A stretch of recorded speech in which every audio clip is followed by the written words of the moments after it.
आप देख रहे हैं इन्फो कॉर्नर। आप लोगों ने हमारा चैनल सब्सक्राइब नहीं किया तो कर लीजिए। वीडियो पसंद आए तो लाइक कीजिएगा और कमेंट भी कीजिएगा।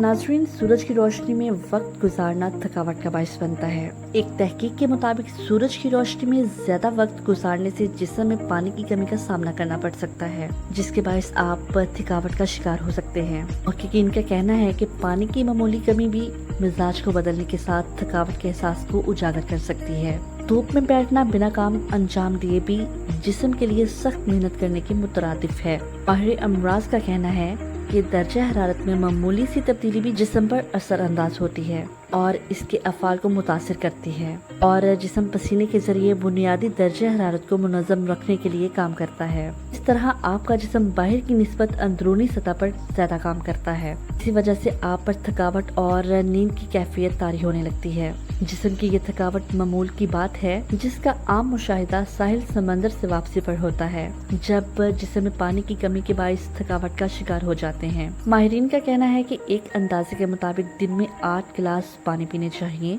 लेकिन इसका मतलब ये नहीं है कि तमाम अफराद मज़कूरा मिकदार में पानी पीने से जिस्म में पानी की ज़रूरत को पूरा कर सकते हैं। जो अफराद धूप में काम करते हैं, इन्हें ज़्यादा पानी पीने की ज़रूरत होती है निस्बतन उन अफराद के जो सारा दिन किसी अंदरूनी जगह पर गुजारते हैं। नीज किचन में काम करने वाले अफराद को चाहिए कि वो भी पानी का इस्तेमाल बढ़ा दें, क्योंकि किचन का दर्जा हरारत ज़्यादा होता है, जिसके बायस पानी की कमी का सामना करना पड़ सकता है। ताहम ये याद रखना जरूरी है कि एक मसरूफ दिन के एहतमाम पर आम थकावट और गर्मी की थकावट में बहुत वाज़ेह फर्क होता है।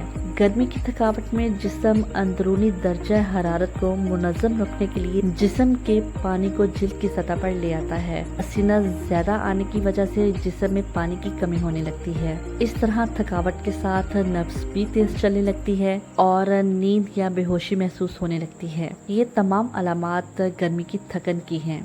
इसी सूरत में किसी ठंडी जगह का रुख करें, ठंडा पानी इस्तेमाल करें। अलामात बरकरार रहने की सूरत में अपने मुआलिज से राब्ता करें। कोशिश करें धूप में वक्त गुजारने से गुरेज करें। अगर जाना जरूरी भी हो तो छांव में चलें और पानी का इस्तेमाल ज्यादा करें ताकि सेहतमंद रह सके। तो जी नाज़रीन, ये तो थी आज की इन्फॉर्मेशन। उम्मीद है आपको अच्छी लगी होगी। कमेंट्स में जरूर बताइएगा। इजाजत दीजिए। अल्लाह हाफिज।